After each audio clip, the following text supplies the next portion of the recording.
오늘도 두 번째 아드벤트 대림절 예배 오신 여러분 진심으로 환영하고 축복합니다. 우리 옆 사람과 인사합시다. 잘 오셨습니다. 예배 승리합시다. 네, 하나님은 역시 예배하는 자가 성령과 진리로 예배할 진리라 하셨습니다. 이 시간 여러분 모두를 성부와 성자와 성령 이름으로 진심으로 예배 초대합니다. 다 같이 신앙 고백하심으로 주례를 시작하겠습니다. 전능하사 천지를 만드신 하나님 아버지를 내가 믿사오며 그 외아들 우리 주 예수 그리스도를 믿사오니 이는 성령으로 잉태하사 동정녀 마리아에게 나시고 본디오 빌라도에게 고난을 받으사 십자가에 못 박혀 죽으시고 장사한 지 사흘 만에 죽은 자 가운데서 다시 살아나시며 하늘에 오르사 전능하신 하나님 우편에 앉아 계시다가 저로서 산 자와 죽은 자를 심판하려 오시리라. 성령을 믿사오며 거룩한 공예와 성도가 서로 교통하는 것과 죄를 사하여 주시는 것과 몸이 다시 사는 것과 영원히 사는 것을 믿사옵나이다. 아멘. 자리에 앉아서 찬송가 96장을 다 같이 부르겠습니다.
함께 기도하시겠습니다.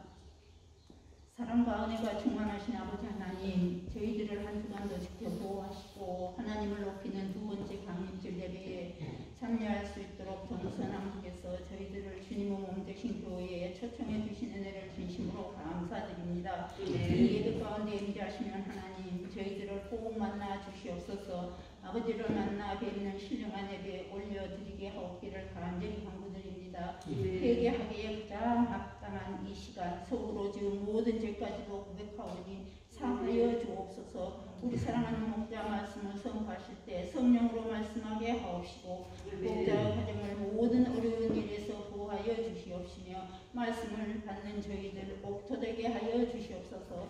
하나님 두 번째 강인줄을 맞습니다. 세상이 하나님보다 크게 보일 때도 우상이 견고한 성으로 제 안에 자리하고 있었습니다. 하나님보다 더 크게 보이는 모든 것들을 말씀과 기도로 부수어버리게 하옵소서. 예수님의 심장을 닮아 인격이 변화되고 능력으로 나타나 토기장이 하나님께서 저희들을 다듬어 새롭게 하옵소서. 이 강림절 시기에 오직 주님만 생각하도록 크신 은혜 입혀 주옵시기를 간절히 간구드립니다. 하루속히 코로나 정식 있게 하옵소서. 그런 중에서도 성교 문을 활짝 열려 있게 하옵소서. 주의 나라와 의를 구하는 모든 자에게 평안을 끼치시옵소서. 병상에서 앓고 있는 저들의 고통을 치료하옵시고 특히 우리 성격교회 목회자 가정으로부터 모든 식구들의 가정을 보호하여 주시기를 간절히 강조드립니다. 예배 후 목사님 사모님 여러 청년들께서 매주일 저희들이 편안하게 예배에 임할 수 있도록 서독으로부터 모든 중계를 해주시며 감사드리옵고 그들의 병사가 평안하고 복되게 하옵소서. 예배 후 소예산 결산 모임이 있습니다. 걸음걸음의 주인 되시는 주님께서 저희들의 하고자 하는 계획에 지혜를 주시옵기를 간절히 부탁드리옵고 살아계신 우리 구주 예수님 이름으로 기도 올려옵나이다. 아멘.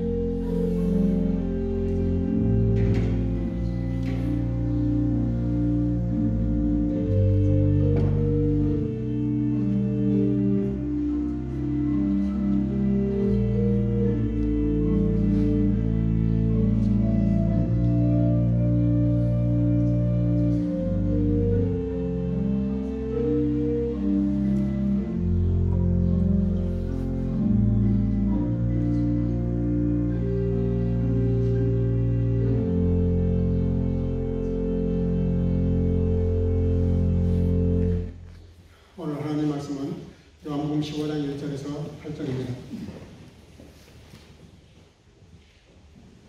내가 참 포도나무여 내 아버지는 그 농부라.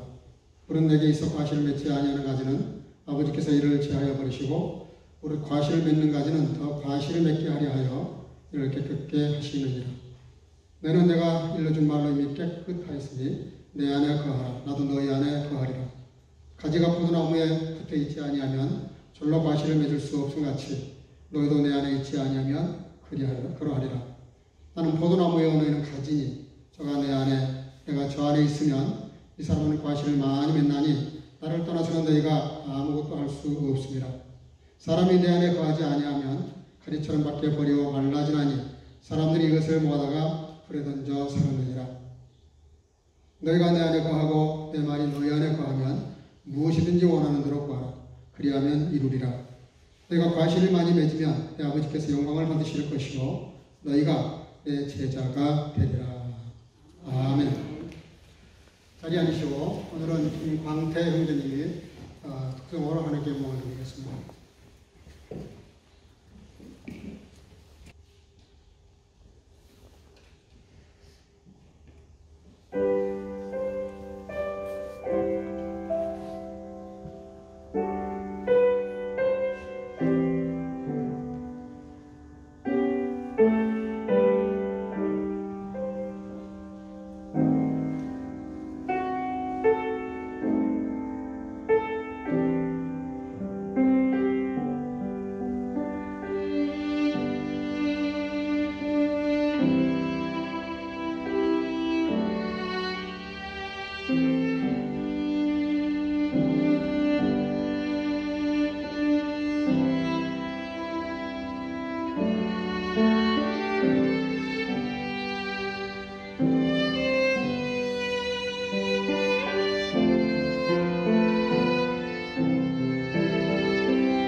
여러분들이 잘 아시는 몽골 징기스칸에 대한 얘기를 아시는지 대부분 다 알 거라고 생각합니다.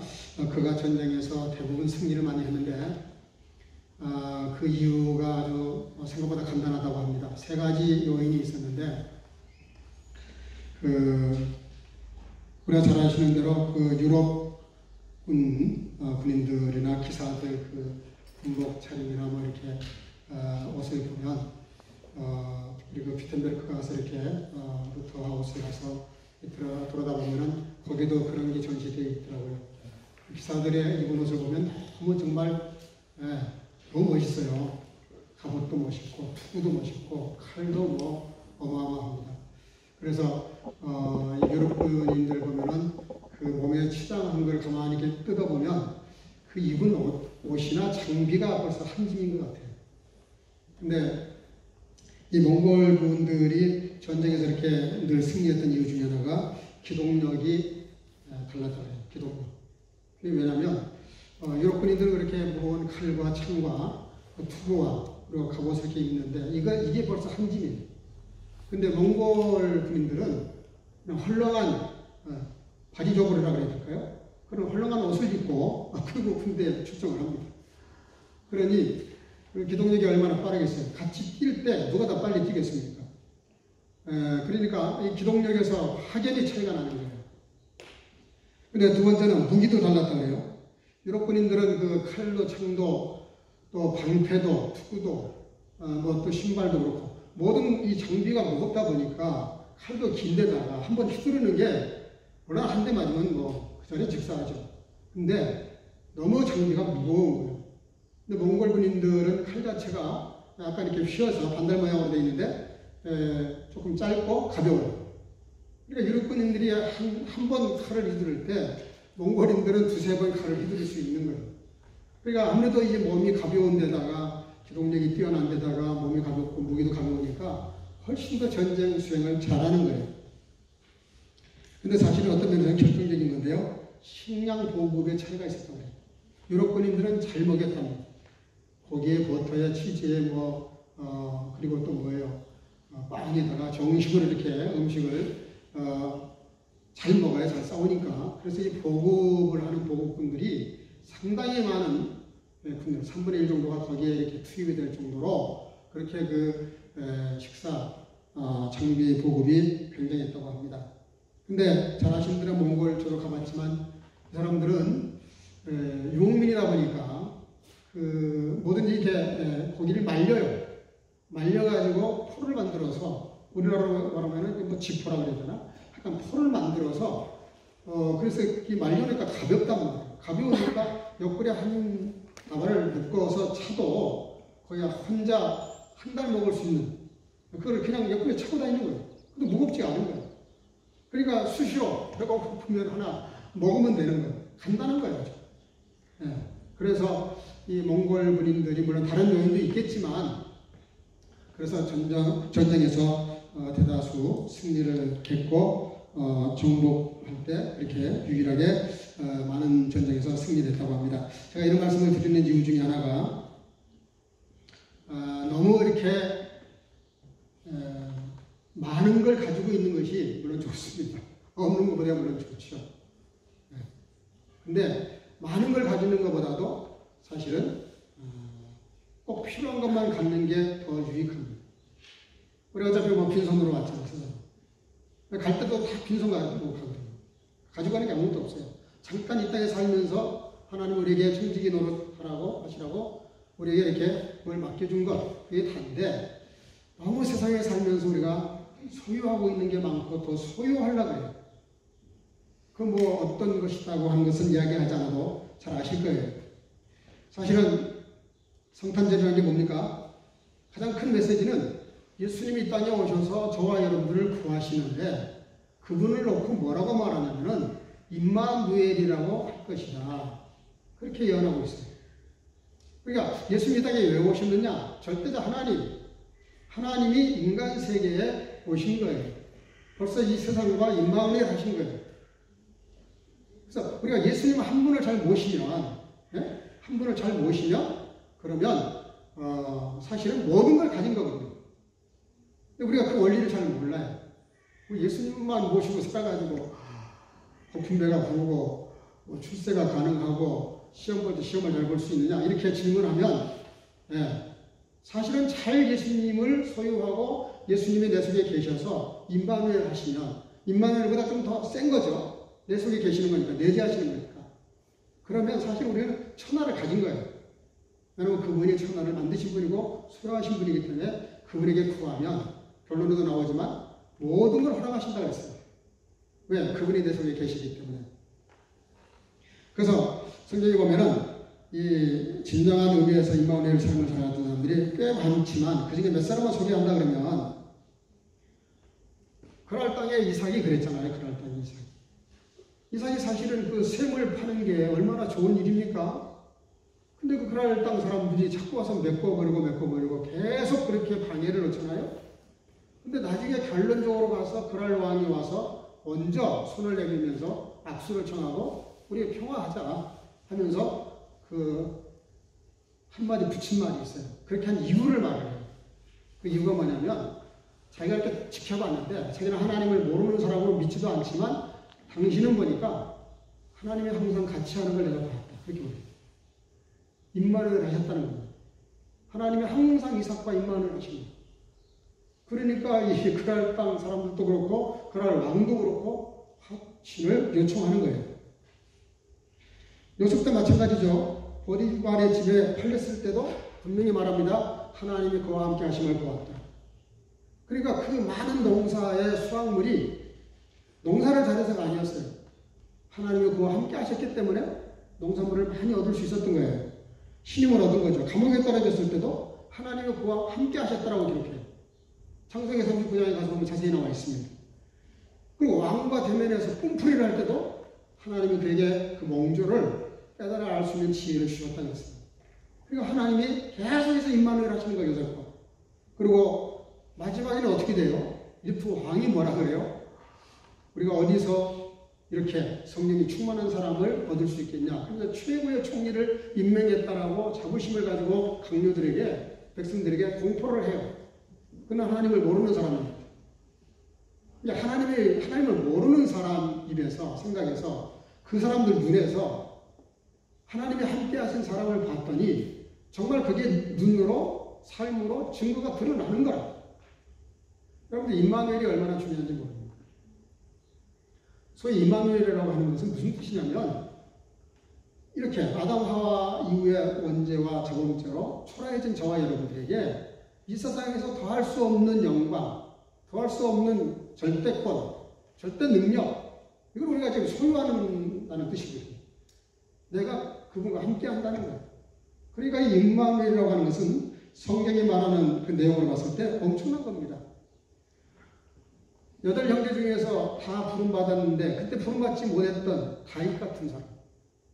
생각해봐요. 아버지가 오직 있으면 막내 그 다윗을 빼고 나머지를 다 불렀겠어요. 처음부터 너는 왕제가 아니라는 뜻이었어요.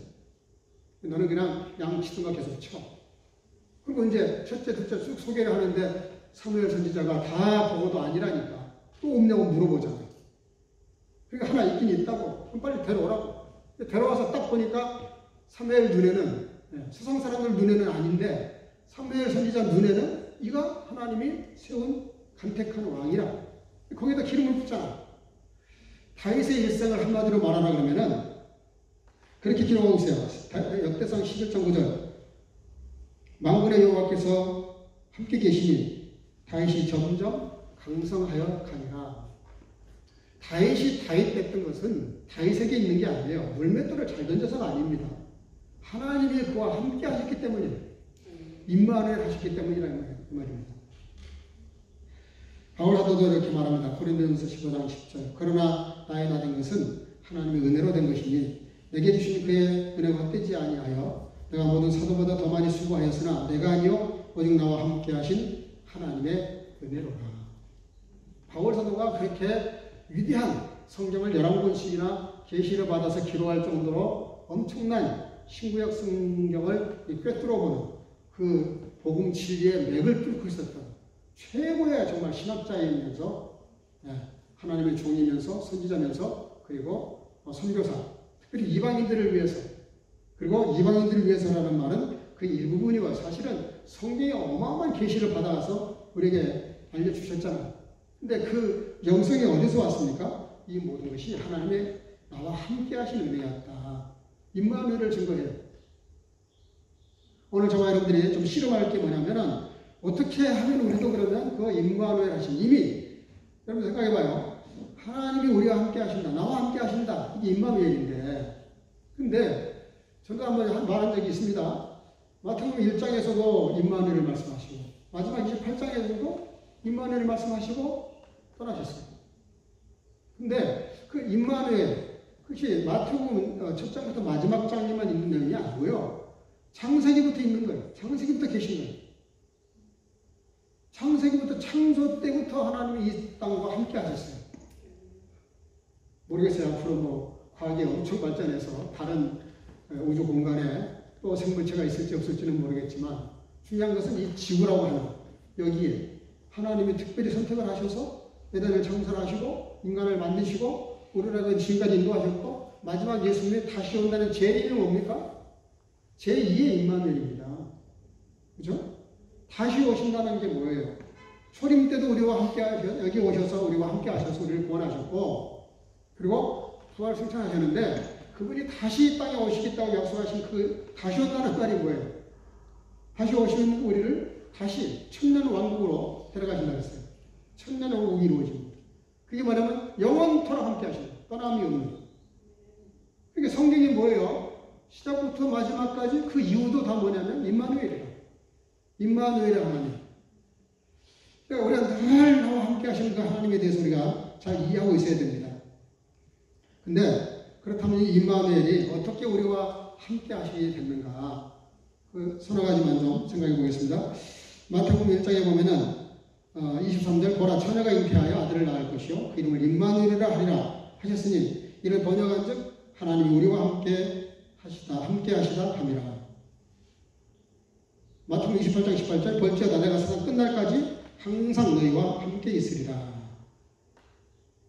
임마누엘이 어떻게 이루어지는지를 우리가 잘 보여주는 말씀이에요. 그 임마누엘 하신다는 말씀 속에 약간 좀 특이한 게 있습니다. 그게 뭐냐면 너와가 아니라 너희와 우리와. 그 우리라는 말을 써요. 우리라는 말.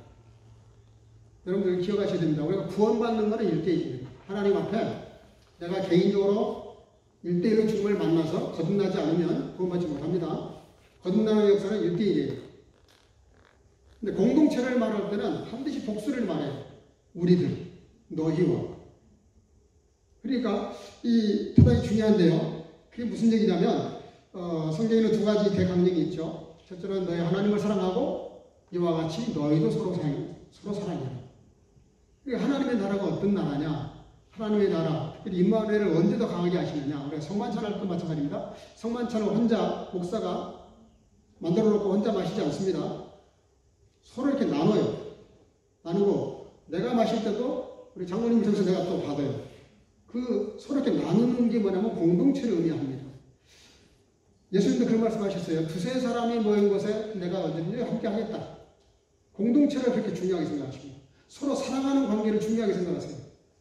내가 1대1로 하나님과 나만 잘 신앙생활해서 되는 것이 아니라 언제 하나님이 우리와 더 함께 하시냐면 우리가 함께 할 때, 함께 예배 드릴 때, 함께 기도할 때, 함께 서로 사랑할 때 그때 하나님이 더 같이 하신다는 거죠.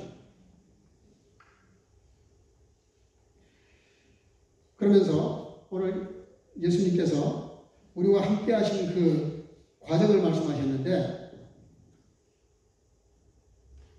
잘 아시는 대로 예수님은 참 그 임마누엘의 신비라고 말할 수 있어요. 어떻게 그 동정녀 마리아 처녀가 아이를 임신할 수 있었을까 하는 거예요. 이건 역사적으로 있을 수 없는 일입니다. 생리학적으로 있을 수가 없어요. 생물학적으로 설명이 안 되는 얘기입니다. 어떻게도 설명이 안 돼요. 그게 서로 수정이 돼야 이게 가능한 건데 어떻게 이게 처녀가 아이를 낳느냐 이거예요. 근데 그거를 아주 막 크게 설명하고 있어요. 분명히 요셉과 정혼을 했지만 아직도 동침하지 않는 상태예요. 근데 갑자기 성령님이 천사가 찾아와서 너에게 잉태될 아이는 하나님께서 잉태하실 것이다. 그래서 성령님이 임재하셔서 잉태를 시켰다 그래요. 이거는 사람의 어떤 이론이나 사상이나 생략도로 설명이 안 되는 소리입니다. 그러나 어떻게 가능하냐면 하나님은 무에서 유를 창조하셨고, 말씀 한마디로 세상을 창조하신 분이에요. 무에서 유를 만드셨다. 그러니까 하나님이 하시고자 하면 성령님으로 얼마든지 터치 안 하고 싶어도 아이를 잉태하게 할 수 있어요. 그래서 왜 그렇게 하셨겠어요? 예수님이 인간의 몸으로 오셨거든요. 인간의 몸으로 오신 이유가 있습니다. 하나님의 입장에서만 하게 되면 인간을 대표할 사람이 없어요. 첫 번째 인간을 대표했던 사람이 아담인데 실패했잖아요. 그래서 두 번째 아담으로 보내신 분이 예수님이신데, 그러면 예수님이 저와 여러분들을 대신해서 대표해서 우리 죄 문제를 가지고 나가시려면은 철저히 인간이셔야 돼요. 사람처럼 오셔야 된다고요. 안 그러면은 무효예요. 이게 원리 안 맞아요. 성경의 언약의 말씀과 안 맞아 들어가요. 그래서 예수님이 인간의 몸으로 오시는데, 그렇다고 요셉과 동침해서 아이를 낳으면 그 태어난 예수님도 원죄가 있단 말이에요. 이 원죄를 없애는 방법이 뭐예요? 사람, 요셉을 배격하는 거예요. 그리고 그 대신 하나님의 영, 성령의 역사로 아이를 임신하게 하셨기 때문에 철저하게 사람이면서 철저하게 죄가 없는 분으로 오신 거예요.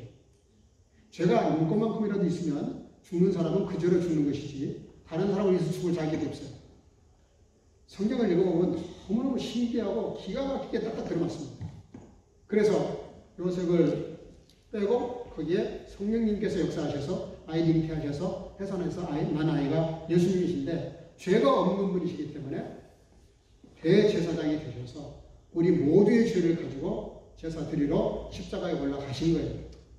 그리고 거기서 십자가 제사를 통해서 우리 모든 죄를 대제사장이 속죄일에 한 번 드려서 이스라엘 백성의 1년 죄가 다 없어지듯이 온 인류의 죄가 다 없어진 건데, 조건이 뭐예요? 그 사실을 믿고 받아들이는 거예요. 그게 믿음입니다. 그래서 우리가 한 건 아무것도 없는 거예요. 죽으신 것도 예수님이시고, 제사를 드신 분도 예수님이시고, 모든 게 하나님의 역사로 우리 대신해서 이루어졌는데 완벽한 거예요. 그게 임마누엘의 신입니다. 그렇게 해서 그 우리와 함께 하셔서 우리를 대신해서 죽으신 예수 그리스도, 그분의 은혜로, 그 임마누엘의 은혜로 우리를 대신해서 죽으심으로 우리가 구원받은 사실, 다시 한번 믿음으로 받아시기를 주님으로 축복합니다. 놀라운 일이죠, 사실. 어떤 사람에게 임마누엘이 가능할까? 성경을 찾아보니까 신명기 4장 7절, 우리 하나님 여호와께서 우리가 그에게 기도할 때마다 우리에게 가까이 하신 것 같이 그 신의 가까이 함을 얻은 나라가 어디 있느냐? 출애굽기 33장 11절, 사람이 자기의 친구와 이야기한 같이 여호와께서는 모세와 대면하여 말씀하시며, 이 임마누엘의 은혜가 우리에게 받아들여지는 과정을 설명하는 건데, 어떤 사람에게 함께 하시냐면 주님과 대화하기를 원하는 사람과 함께 하신다는 거예요. 이게 기도죠. 기도. 우리가 기도가 그만큼 중요합니다. 그렇잖아요. 사람 만나가지고 대화하자고 했는데 아무 소리를 안 해. 그냥 원사이드야. 아이네 자기한테만 이야기하고 안드레 자기한테는 말을 안 해. 대화가 안 되는 거죠. 함께 할 수가 없는 거죠. 우리가 서로 이렇게 손잡고 마주쳐야 된다는 것처럼, 우리가 하나님의 말씀하실 때 받은 말씀해가지고 우리가 지금 이렇게 기도하는 거. 그래서 기도하는 자들과 항상 하나님이 함께 하신다 그랬고, 분명히 두세 사람이 모여서 기도하면 내가 너희와 함께 하겠다 그랬어요.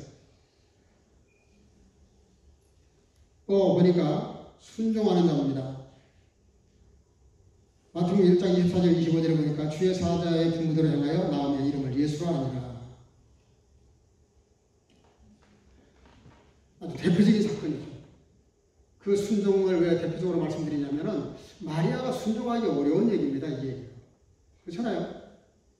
처녀가 아이를 낳는다고 예언을 하시는데, 돌 맞을 일이 있어요? 사실은 그때 당시 문화로는 돌만 맞는 게 아니라 가문을 완전히 닫아버려야 될 일입니다. 그런 일이 예언되어졌을 때, 이 마리아는 받아들여요, 그대로. 그냥 순종을 한다고요. 우리가 하나님이 나와 함께 하심을 체험하기를 원하시면 좀 내 이성이 안 맞고 경험이 안 맞고 내 경우에 안 맞고 합리적이지 않더라도 말씀이라면 아멘하고 받아들일 수 있기를 주 이름으로 축복합니다. 그래야 그런 역사를 체험할 수 있는 거예요. 뭐 너무 이렇게 합리적으로 앞에 딱딱 들어맞는 인간적인 생각으로 순종해가지고는 하나님의 역사를 체험하기 어렵죠. 오늘 본문 말씀은 너무나 잘 아는 유명한 말씀이죠. 포도나무와 가지. 너무나 잘 아는 내용이에요. 근데 이 말씀보다 더 임마누엘을 설명할 수 있는 성경이 없어요, 사실. 포도나무 이야기를 하시면서 너가 내 안에, 내가 너 안에. 내가 내 안에, 너가 내 안에 거하고 내 말이 너희 안에 거하고. 두 가지를 설명하는데 여기 보면 4절에 2번, 5절에 1번, 6절에 1번, 7절에 1번. 이 짧은 7절까지 5번 정도 내가 내 안에, 내가 너 안에 계속 그 이야기를 하세요. 이거는 그냥 옆에 계시는 정도가 아니에요. 내 안에 들어오시는 거예요. 예수님이 내 안에 계시고 내가 주님 안에 들어가는 거예요. 이거보다 더 임마누엘이 어디 있어요. 가장 정말 확실하게 우리에게 보여주시는 거죠. 4절에 내 안에 이게 무슨 얘기입니까? 생명관계를 말합니다. 네가 내 안에 있고 내가 너 안에 있어야 네가 산다는 거예요. 그렇지 못하면 넌 죽는다는 거죠. 생명력이 끊기는 거예요. 가지가 엉덩이에 붙어 있어야 살아있는 것처럼 우리가 하나님과 이렇게 같이 하는 그런 은혜가 있지 않으면 우리가 죽는다는 거예요. 5절에 내 안에는 뭐예요? 과실을 맺느냐 못 맺느냐 하는 문제. 다른 말로 말하면 결과의 문제입니다. 결과. 우리 인생이 성공하느냐 실패하느냐 열매를 맺느냐 맺지 못하느냐 에 대한 말씀이에요. 그리고 6절에 내 안에라는 말은 이것도 죽느냐 사느냐의 문제입니다. 만약에 내 안에 있지 못하면 가지처럼 버리고 말라진다. 7절에 내 안에는 너희가 내 안에 거하고 내가 내 말이 너희 안에 거하면 그랬어요. 근데 그 내 안에 거한다는 말이 이렇게 말했어요. Bleibt in mir und ich bin euch. 헬라어로는 메이나트라는 말을 쓰는데요. 이 블라이브를 한다는 말을 잘 아시죠? 잠깐 스쳐 지나가는 게 아닙니다. 잠깐 스쳐 지나가는 것이 아니고 블라이브를 하는 거예요. 계속 있는 거예요, 거기에. 그러면 나도 너희 안에 거하리라. 그러면서 이런 말씀하십니다. So ihr in mir bleibt und meine Worte in euch bleiben. 너희가 내 안에 거면 내 말이 너희 안에 거할 것이다. 갑자기 예수님 자체를 말씀하시다가 말씀으로 바뀌어요. 너희가 내 안에 있으면 내 말이 너 안에 있을 것이다. 그렇게 바꿔서 말씀을 하십니다. 7절에서도 너희가 내 안에 거하고 내 말이 너희 안에 거하면 그렇게 말씀하시는데 그 내 말이 너희 안에 거한다는 말이 무슨 말일까요? 우리가 이제 예수님은 이미 부활 승천하셔서 올라가셨잖아요. 이 땅에 안 계세요. 근데 하나님께서 예수님이 예수 그리스도의 영을 보내셔서 우리 속에 임재하고 계시는데 내 말이 너희 안에 거하면 그것을 예수님이 나와 임마누엘 하신 것으로 설명하고 있어요. 여러분, 우리가 이렇게 고국을 떠나와서 이 독일 땅에 살고 있는데, 근데 요즘 이제 하도 뭐 이렇게 통신 수단이 좋아져서, SNS를 통해서 뭐 화상 채팅도 얼마든지 할 수 있고 다 이렇게 이야기 대화할 수 있잖아요. 정말, 옛날에는 그 전화 한 통화 하는데도 돈이 엄청 들어가는데 지금은 뭐 무료로 그냥 화상 채팅을 이렇게 하니까, 그렇게, 거리감이 약간 이렇게 좁혀졌어요. 근데, 제 개인적인 얘기에서 미안한데, 어진이가 우리 집에 같이 살 때 밥 먹을 때마다 나한테 한 말이 있어요. 근데 그 말이 지금도 제가 귀 속에 생생히 살아있어요. 아빠, 고기 그만 먹어. 그랬어요. 고기. 우리 희진이는 아빠, 라면 먹자. 네. 그런 말들이 지금도 이렇게 기억에 남아있어요.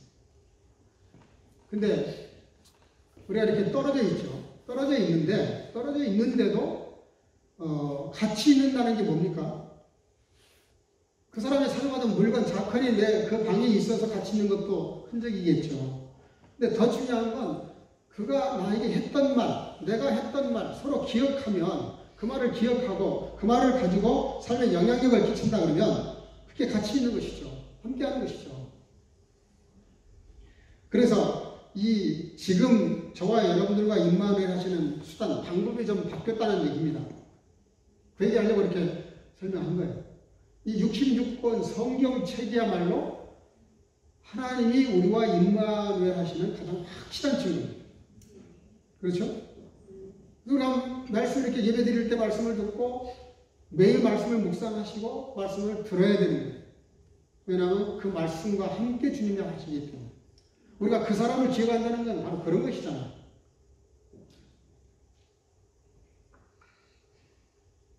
생각해 보세요. 예수님께서 구름 타고 지금 승천하시면서 뭐라 그러세요? 저희들에게 뭐라 그러십니까? 내가 너희와 항상 함께 있겠다. 볼지어다. 두고 봐라. 내가 너희와 함께 하나 하지 않냐. 그런 말씀이죠. 내가 항상 너희와 함께 하겠다. 근데 사실 좀 말이 안 맞잖아요. 떠나시면서 같이 하시겠다. 그게 무슨 뜻이에요? 떠나시고 떠나신 것이지 떠나시면서 어떻게 나와 함께 하시겠어요? 그 함께 하신다는 방법이 뭡니까? 남겨놓으신 말씀이죠. 말씀. 그래서 여러분들이 혹시라도 내가 주님과 관계가 멀어졌다는 느낌이 들거나 좀 이런 삶에서 어떤 그런 감이 오면 그냥 성경을 빨리 피시는 게 좋아요. 그리고 내가 늘 읽고 머릿속에 담고 있는 말씀을 암송하는 것도 더 좋고요. 그래서 말씀을 이렇게 기억하고 말씀을 읽는 거예요. 읽을 때 벌써 내가 주님 안에, 주님이 내 안에 들어오시는 거예요. 그러니까 이미 그렇게 되어 있지만 우리가 이제 하도 둔하다 보니까 세상에 너무 몰두하다 보니까 잊어버린단 말이에요. 오래전에 회자되던 말인데 거북이 신자라는 그런 유행어가 떠돌아다닌 적이 있습니다. 지금도 치면 그런 글이 떠요. 날아다니는 새는 아무것도 먹지 않고 9일 동안 잘 돌아다닐 수 있대요. 날아다닐 수 있대요. 근데 강아지는, 개는 20일을 안 먹어도 끝도 없대요. 죽지 않는 것만한 끝도 없고 얼마든지 활발하게 활동을 한대요. 근데 거북이는 무려 500일 동안을 안 먹어도 안 죽고 잘 산답니다. 500일 동안 안 먹어도.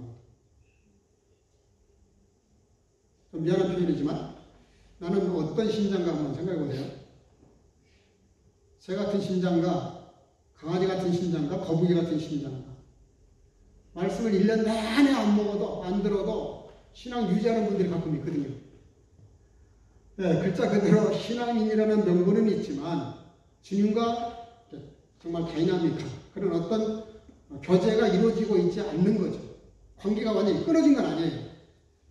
그러나 하나님 말씀을 멀리하고 읽지 않고 묵상하지 않고 듣지 않고 그러고도 내가 신앙인이라고 말하는 것은 거북이 신자와 같은 거죠. 그래서 오늘 저와 여러분들에게 임하는 임마누엘이 뭘까? 하나님 말씀이에요. 하나님 말씀이야말로 지금 저와 여러분들에게 확실하게 보여주는 그리고 증거해주는 임마누엘이죠. 여러분들 임마누엘 하신 하나님이 왜 우리에게 이렇게 중요하고 좋은 것이냐면 몇 가지만 얘기하면 오늘 본문에 말씀했어요. 저가 내 안에 내가 저 안에 있으면 이 사람은 과실을 많이 맺나니 나를 떠나서는 너희가 아무것도 할 수 없습니다. 오늘 본문에서는 저가 내 안에 내가 저 안에 1대1로 말씀하세요. 이렇게 주님과 함께 말씀이 내 속에 들어와 계시면 많은 열매를 맺는다는 거예요. 그러니까 저 여러분들이 신앙생활하면서 뭔가 열매를 맺어서 주께 영광을 돌리고 싶으시면 주의 말씀을 늘 묵상하셔야 됩니다. 누가복음 23장 39절에서 보면 두 강도가 예수님 옆에 양옆에 십자가에 매달리잖아요. 근데 거기서 예수님을 영접한 한 강도는 구원받아서 그날로 낙원에 갔어요. 근데 거부했던 강도는 육체도 구원받지 못하고 영도 구원받지 못해요. 괜히 예수님을 비난하고 조롱하다가 바로 옆에 계신 예수님을 보고도 구원을 놓칩니다. 근데 이 한편 강도는 평생 강도짓만 했는데도 그가 순수한 마음으로 예수님을 영접하니까 바로 그날로 또 하나님의 낙원에 이르는 축복을 받게 됩니다. 무슨 얘기입니까? 임마누엘의 축복을 받게 받게 되면 영원 구원을 받을 뿐만 아니라 천국을 확보한단 말이에요. 시편 91편 15절에 이렇게 말해요. 저가 내게 간구하리니 내가 응답하리라. 저희 환난 때에 내가 저와 함께하여 저를 건지고 영화롭게 하리라. 여러분, 우리가 지금 어려운 코로나 팬데믹 이렇게 시대를 지나가고 있습니다. 이 병에 걸리고 안 걸리고는 철저히 우리의 위생 문제입니다. 그러나 신앙하고도 깊은 관계가 있어요. 우리가 정말 신앙인으로서 스스로도 보호하고 타인을 보호하는 그게 사랑이죠. 사랑. 네. 그러니까 지금 뭐 백신이 나와서 백신을 맞는다고 해도 백신이 과연 이 사태를 종식시킬 수 있느냐? 그럴 수 없다고 말합니다. 대단히 좀 그런 거는 암울한 이야기인데 70억 인구가 다 맞아가지고 그것이 없어질 수 있을지는 모르겠지만 현재로서는 마스크를 쓰는 것이 제일 확실하고 손톱을 줄이는 것이 제일 확실하다고 말을 하는데 한국교회 그렇게 뉴스를 보니까 700명 성도가 예배를 드리는데 그 안에 3명의 환자가 있었어요. 확진자가. 근데 그 예배 드리는 확진자가 한 4번 정도 예배에 모였다고 해요. 놀라운 건 한 사람도 전염된 사람이 없다는 거예요. 참 그런대로 그거는 한국에서 좋은 롤모델을 보여준 것 같아요. 한국 마스크가 확실한 거예요. 제가 독일 분들 마스크 쓰고 다니는 거 보니까 너무 안타깝더라고요. 어떤 사람은 그냥 마오라 여기저 하는 사람도 있고 그냥 지도 대충 아무 헝겊이라도 갖다가 만들어가지고 입고 다니는 분들이 꽤 많아요. 아무 효과 없습니다. 한국에서 만든 그 철저히 막아낼 수 있는 그런 마스크 정도는 돼야 설사 확진자가 서로 마주보고 이야기를 해도 서로 마스크를 쓰면은 95% 옮기지 않는다 그러잖아요. 제가 이런 말씀을 드리는 것은 우리가 이거 한 예를 든 거예요. 우리가 하나님을 철저히 믿고 말씀에 순종하고 또 서로 배려하는 마음에서 상대방을 지켜주는 마음에서 그렇게 믿음으로 서로 사랑하고 그리고 서로 이렇게 돌보고 그러면서 또 이렇게 철저히 조심하는 것. 이것이 다 뭐냐면은 주님 안에서 사랑하는 것이고 말씀대로 살아가는 것이죠. 무슨 얘기하려고 그러냐면 하나님이 보호하신다. 임마누엘 할 때 하나님이 보호하시고 위험에서 건져주십니다. 그런 간증이나 증거를 들어가면 수도 없이 많아요. 밤새도록 얘기도 없거든요. 하나님이 나와 함께 하심으로 우리가 위험에서 벗어나고 보호받고 인도받는 거 말도 할 수 없을 만큼 많아요. 그 얘기는 하지 않겠어요. 여러분들 하나님이 나와 함께 하실 때 우리의 영혼과 육체의 삶을 보호하실 줄은 믿습니다. 항상 하나님이 나와 함께 하신 것처럼 나도 주님과 함께 하실 때 그런 역사가 일어나고 역대하 1장 1절 다윗의 아들 솔로몬이 왕위가 경고하여 그 하나님이 여호와께서 저와 함께 하사 따라합시다. 힘이 창대케 하십니다. 하나님이 정말 함께 하시는 사람. 제가 지난주 말씀드렸어요. 복받자고 신앙생활에서 복받는 건 무상되기 쉽다. 정말 믿음으로 철저히 살았더니 창대해지고 공부도 잘 되고 성격도 좋고 출세도 하고 많은 재물도 얻게 하는 거. 그게 신앙이에요. 그게 열매 맺는 거예요. 믿는 사람들이 가난하게 살려는 법이 없어요.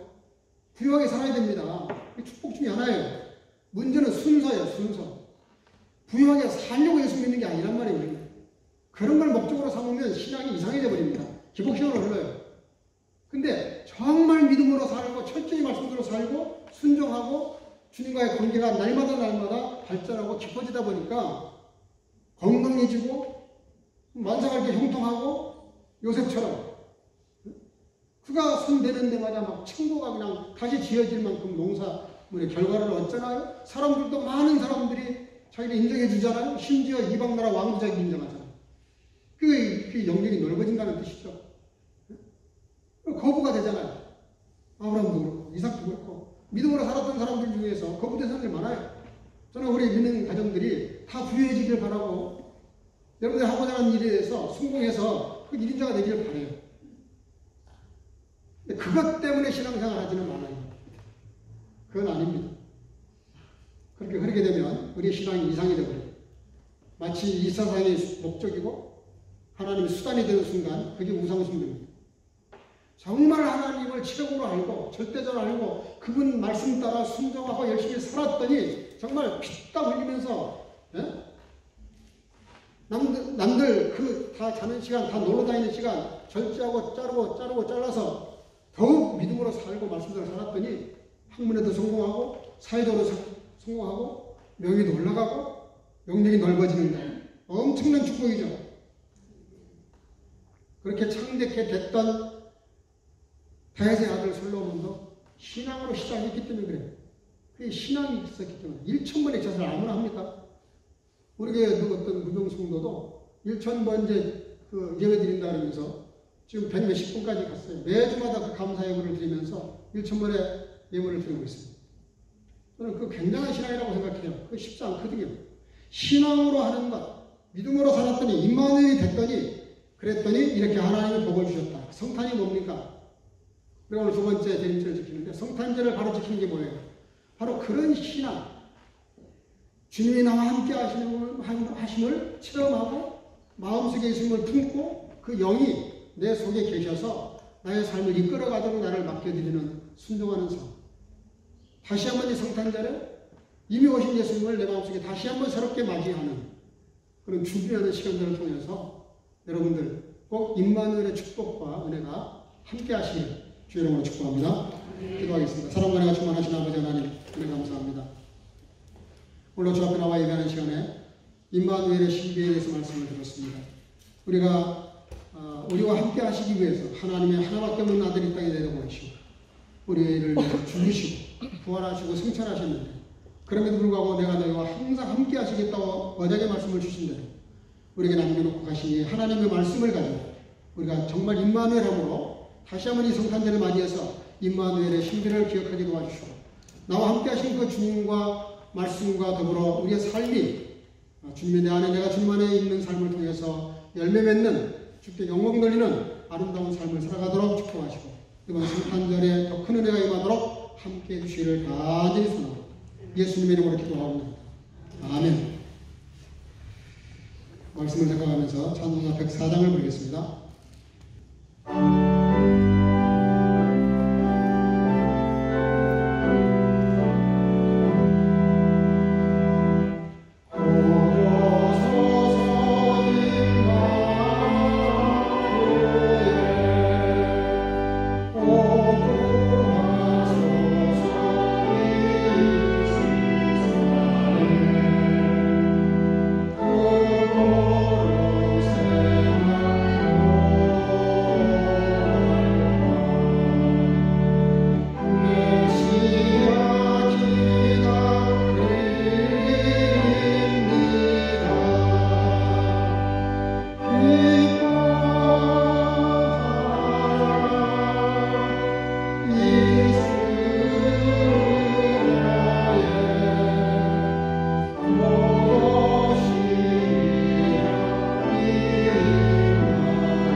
주 앞에 나와 예배하는 귀한 시간에 여러 모습으로 예배를 드렸습니다. 열의 하나를 드리는 성도들, 또 순교와 구주를 위해서 예배를 드리는 성도들, 또 이런저런 일을 깊이 헤아리며 감사하는 성도들, 다 축복해 주시되 언약의 말씀이 언약하신 대로 꼭 이루어 주셔서 그들의 생애가 주 앞에서 넘치고, 그리고 많은 사람들을 부유해지고도 앞으로 스스로가 부유한 인생을 살아가기에 부족함이 없도록 은혜와 축복을 함께 하시며, 주로 모든 어린 생명들 함께 하셔서 믿음으로 잘 자라 부모의 사랑되며 교회 기둥되도록 축복하시고 함께 하시며, 주로 모든 성도들 위한 주관도 주님과 동행하는 승리 있게 하옵소서. 예수님의 이름으로 간절히 축복하고 봉헌하며 기도하옵나이다. 몇 가지 안내 말씀을 드리겠습니다. 오늘 예배를 마치면 방역 수칙을 지켜가면서 소예산위원회로 모이겠습니다. 김대수 장로님, 심은창 장로님, 김순문 권사님, 김원희 권사님, 유재열 권사님, 정원석 권사님, 이윤희 권사님, 옆에 자리에서 큰 홀에서 책상을 좀 이렇게 띄워놓고, 그리고 방역 수칙을 지키면서 예산위원회로 모이겠습니다. 다음 주일은 이 자리에서 우리 전체 재직회 결산 예산 재직회로 모이도록 그렇게 하겠습니다. 다시 한번 성탄절 예배는 12월 25일 오후 3시에 예정하고 있습니다. 시간을 잘 비워놓으시고 예수님 오신 날인데 축하하는 귀한 예배가 될 수 있기를 바랍니다. 나머지는 광고 참고하시고요. 오늘 이제 두 번째 강림절인데 다음 주 세 번째 강림절을 위해서 기도하시고, 또 오늘 이렇게 많이 나오셨는데 다음 주는 더 많이 나오셔서 예수님 오심을 준비하는 예배를 다 참여할 수 있기를 바랍니다. 주일학교와 성가대, 그리고 그 영상 개돌투 영상 촬영팀, 제가 이렇게 개인적으로 어떻게 해야 될지에 대해서 이미 서로 책임자들하고 대화를 나눴습니다. 그래서 방역 수칙을 철저히 지키면서 줌이나 이런 걸 통해서 하시고, 혹시 나와서 하게 되기 때문에 4사람 이상 넘어가면 안 됩니다. 그래서 그 이하는 괜찮습니다. 예, 지금 수요 금요 기도의 말씀으로 이렇게 올리고 있는데 더 많이 참석해 주시기를 다시 한번 당부를 드립니다. 오늘도 감사한 것은 니콜라우스 탁인데, 사실은 우리 개신교에서 지키는 날은 아니고요. 성자 니콜라우스라는 건 여러분들 다 이미 아실 거예요, 어떤 분인지. 그러나 그냥 지나가기 좀 섭섭하고 아쉬워서 우리 문명의 성도님이 오늘 그 쇼콜라데를 좀 이렇게 기증해 주셨어요. 가실 때 저 뒤에 하나씩, 한 사람에 하나씩 다 받아가시기를 바랍니다. 기증해 주시면 감사하고요. 예. 주중에 어려운 일이 있으신 분들은 시간 구애받지 마시고 저한테 연락해 주시기를 바랍니다. 안 집사님 잠깐 가서 전도사님하고, 지금 우리 교회 박은혜 전도사님이 슈바우샤프트로 4개월간 오월납부를 합니다. 그래서 4개월간 휴직을 하게 되는데, 그 4개월간 우리 주일학교를 이렇게 맡아서 설교해 주실 선교사님을 제가 섭외를 했습니다. 그래서 다음 주부터는 이 선교사님이 그 일을 맡게 되는데, 오늘 예배 마치고 잠깐 소개하도록 그렇게 하겠습니다. 행진욱 선교사님이십니다.